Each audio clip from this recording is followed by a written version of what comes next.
दोस्तों, airport authority of India की तरफ से वैकेंसीज निकल कर के आई हैं जूनियर एग्जीक्यूटिव की। आप इसको चेक करने के लिए गूगल के किसी भी ब्राउज़र में क्रोम में एयरपोर्ट अथॉरिटी ऑफ इंडिया को सर्च करें। सर्च करके होम बटन पे जाएं तो टॉप सेक्शन पे आपको लिखा रहेगा direct recruitment of junior executive in various disciplines in airport authority of India. तो इस वेबसाइट को आप दोस्तों चेक कर सकते हैं। इसके बॉटम पेज में जाकर के पूरा एयरपोर्ट अथॉरिटी ऑफ इंडिया के बारे में इनके जो नोटिस हैं ये सभी चीज़ों को आप चेक कर सकते हैं। इसके बाद दोस्तों आपको जो चेक करना है वो इसके नोटिफिकेशन को चेक करना है। तो नोटिफिकेशन को चेक करने के लिए आप इसको क्लिक करना है। जैसे ही आप क्लिक करेंगे तो आपके पास ये डाउनलोड हो जाएगा, जिसको मैंने ऑलरेडी डाउनलोड किया हुआ है। तो हम डाउनलोडिंग सेक्शन पे चलते हैं। ये देखिए दोस्तों, ये आपके सामने इसका पूरा नोटिफिकेशन है, जिसमें junior executive fire and safety की वैकेंसीज निकली हुई हैं, जिसमें जूनियर एग्जीक्यूटिव ह्यूमन रिसोर्स की वैकेंसीज हैं, जूनियर एग्जीक्यूटिव ऑफिशियल लैंग्वेज की हैं। तो ये सभी वैकेंसीज इसमें निकली हुई है, जिसमें सबसे पहली जूनियर एग्जीक्यूटिव फायर सर्विसेज की 13 वैकेंसीज हैं, जूनियर एग्जीक्यूटिव ह्यूमन रिसोर्सेज की 66 वैकेंसी हैं, जूनियर एग्जीक्यूटिव ऑफिशियल लैंग्वेज की यहाँ पे 4 टोटल वैकेंसीज हैं। तो कुल मिलाकर दोस्तों 80 वैकेंसीज निकाली हैं। जो 80 वैकेंसीज हैं तो उन सभी के लिए अलग अलग रिजर्वेशन भी दिया हुआ है कि कौन से में डिसेबिलिटी के लिए किस प्रकार का वहाँ पे रिजर्वेशन है, ये सभी चीज़ें इसमें दी हुई हैं। मेन इंपॉर्टेंट चीज़ है एजुकेशनल क्वालिफिकेशन। अब मैं एजुकेशनल क्वालिफिकेशन की यहाँ पे बात करूँ तो सबसे पहले है junior executive fire and service के लिए। तो यहाँ पे दोस्तों आपको बैचलर डिग्री इंजीनियरिंग की फील्ड में होनी चाहिए, वो फायर इंजीनियरिंग हो, मैकेनिकल इंजीनियरिंग हो या ऑटोमोबाइल इंजीनियरिंग हो। सबसे बड़ी बात, किसी भी प्रकार के एक्सपीरियंस की आवश्यकता नहीं है। दूसरे की बात करते हैं जूनियर एग्जीक्यूटिव ह्यूमन रिसोर्स की।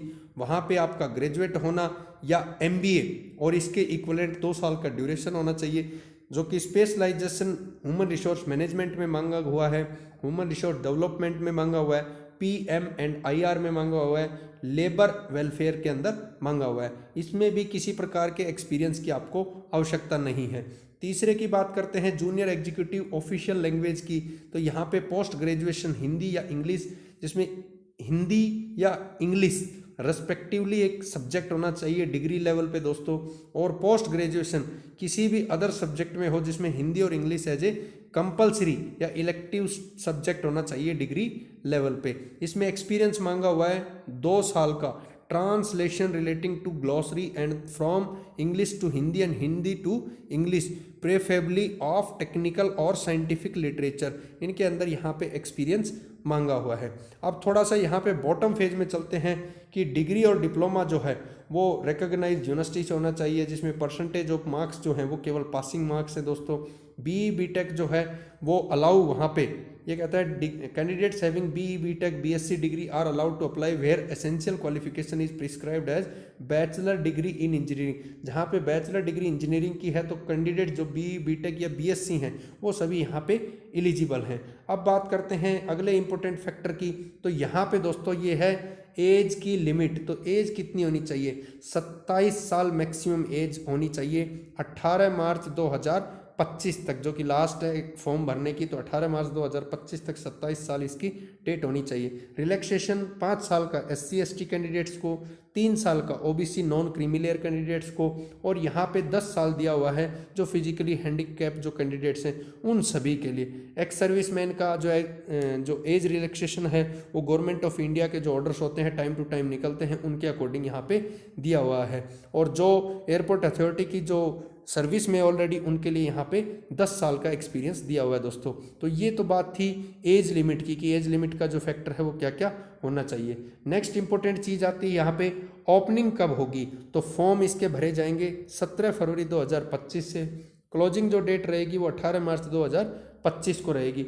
टेंटेटिव जो कंप्यूटर बेस्ड टेस्ट होगा यानी CBT इसका टेस्ट होगा वो अनाउंस किया जाएगा यहाँ पे एयरपोर्ट अथॉरिटी ऑफ इंडिया की वेबसाइट www.aai.aero पे। तो इस पे आप समय समय पर चेक करते रहिए, इसको बिल्कुल भी भूलना नहीं है। टाइमली इसको देखते रहेंगे तो आप उनकी जो लेटेस्ट इन्फॉर्मेशन हैं उनको आप आसानी से जान पाएंगे। अब बात आती है दोस्तों कि आपको पैसा कब कितना मिलेगा, जब आप लग जाएंगे सर्विस में तो आपको वहाँ पे मनी कितना मिलने वाला है। तो मनी की एक बहुत इंपॉर्टेंट चीज़ है, आप सभी चीज़ समझ देख लीजिए, 40,000, 3% और 1,40,000। लेकिन यहाँ पे सबसे इंपॉर्टेंट चीज़ है दोस्तों CTC, यानी टोटल आपका ईयरली कितना पड़ेगा। तो 13 लाख रुपए आपको वहाँ पे एज ए सैलरी मिलने वाली है, ये सबसे इंपॉर्टेंट चीज़ है। इसके अलावा आप जो भी चीज़ें हैं इसमें इंक्लूड रहेंगी, 13 में बेसिक, टियरनेस अलाउंस और आपका HRA, अदर बेनिफिट, जो भी चीज़ें हैं वो सभी इसके अंदर आपकी इंक्लूड रहेंगी। तो इस चीज़ का विशेष ध्यान रखें दोस्तों। अब बात आती है कि इम्पोर्टेंट इंस्ट्रक्शंस जो है कि इंडियन नेशनल जो फुलफिलिंग करता है एलिजिबिलिटी क्राइटेरिया केवल वही अप्लाई कर सकता है। केवल इसमें भारतीय जो लोग हैं वही अप्लाई कर सकते हैं, आउटसाइडर्स इंडिया के इसमें किसी भी प्रकार से अप्लाई नहीं कर सकते हैं। एज का, एक्सपीरियंस का, सभी जो भी चीज़ें दी हुई है वो 18 मार्च 2025 तक होनी चाहिए, क्योंकि आपने ऊपर देखा था दोस्तों इसमें 18 मार्च फॉर्म भरने की लास्ट डेट है। तो उस 18 मार्च तक ही ये सभी चीज़ें आपकी होनी चाहिए। इसके अलावा OBC के कैंडिडेट है तो नॉन क्रीमी लेयर का आपका सब्जेक्ट होना चाहिए, सर्टिफिकेट होना चाहिए। और जो कैंडिडेट्स फाइनल ईयर में एनरोल्ड हैं, फाइनल सेमेस्टर में हैं और फाइनल जिनकी जो है यहाँ पे लास्ट में, आप ध्यान दीजिए दोस्तों, मार्च अप्रैल के महीने में या फिर जून जुलाई के महीने में आपके एग्जाम्स हो जाएंगे, वो भी इस फॉर्म को भरने के लिए एलिजिबल है। Candidates enrol in final semester where semester system is applicable, final year where year system is applicable on the cut-off date are allowed to apply subject to condition that they must be possession in the final result at the time of the application verification। यानी जिस समय आपका application का verification होगा उस समय आपको अपना ये दिखाना पड़ेगा कि आप फाइनली पास हो चुके हैं, ऑल क्लियर हो चुके हैं। इस चीज़ का आपको विशेष ध्यान रखना चाहिए। EWS सर्टिफिकेट अपनी तैयार रखें, SC ST सर्टिफिकेट, ये सब लेटेस्ट होनी चाहिए। 18 मार्च 2025 को आपको बिल्कुल लेटेस्ट बनवानी, ये ध्यान रखें दोस्तों। और इसमें ऐसा कुछ नहीं है, अपने सभी जो डॉक्यूमेंट्स हैं उन सभी को आप लोग रेडी रखें। अब बात आती है सिलेक्शन प्रोसीजर की सिलेक्शन जो प्रोसीजर है वो बेसिकली यहाँ पे किस प्रकार से होगा। तो सिलेक्शन के लिए दोस्तों एक कंप्यूटर बेस्ड टेस्ट होगा, सिलेबस जिसका सिलेबस के सेक्शन में इसी एप्लीकेशन नंबर का यहाँ पे अपलोड कर दिया जाएगा। इसको ध्यान दें कि आपका जो भी सिलेबस होगा जिस ब्रांच के अकॉर्डिंग वो सब यहाँ पे जो पोस्ट होगी उसके अकॉर्डिंग वो आपका यहाँ पे अपलोड कर दिया जाएगा। इसके अलावा किसी भी प्रकार की कोई भी नेगेटिव मार्किंग नहीं है दोस्तों, इसमें रॉन्ग आंसर आपका कोई होता है तो नेगेटिव मार्किंग नहीं है। जो कंप्यूटर बेस्ड टेस्ट होगा उसके बाद आपका किसी भी प्रकार का कोई भी, ध्यान दे, इंटरव्यू नहीं है यहाँ पे, क्योंकि यहाँ पे जो कैंडिडेट्स हैं उनके अलग अलग चीज़ें इसमें इंक्लूड होंगी। अलग अलग चीज़ें इंक्लूड होंगी का मतलब, जैसे यहाँ पे मैं बात करता हूँ दोस्तों कि यहाँ पे आपको देखिए कैजुअलिटी कैरिंग, लिफ्टिंग कैरिंग, पोल climbing, रॉप climbing, full ladder climbing, ये सब करवाई जाएंगी, ये ध्यान रखें। यानी एक प्रकार से फिजिकली आपका टेस्ट होगा, फिजिकल एंडोरेंस वहाँ पे टेस्ट होगा। तो किसी भी प्रकार का आपका वहाँ पे इंटरव्यू नहीं है। और जो शॉर्ट लिस्टेड कैंडिडेट्स हैं उन्हीं को यहाँ पे एप्लीकेशन वेरिफिकेशन और physical measurement test, driving test, physical endurance test के लिए यहाँ पे बुलाया जाएगा। तो ये सब इसमें इंपॉर्टेंट चीज़ें थी। इसके अलावा कोई ऐसा बहुत खास इसमें है नहीं। एक्शन अगेंस्ट मिसकंडक्ट के लिया जाता है तो सभी में यही है कि आपके किसी प्रकार की गलतियां करते हो तो वहाँ पे आपके विरुद्ध एक्शन लिया जाएगा।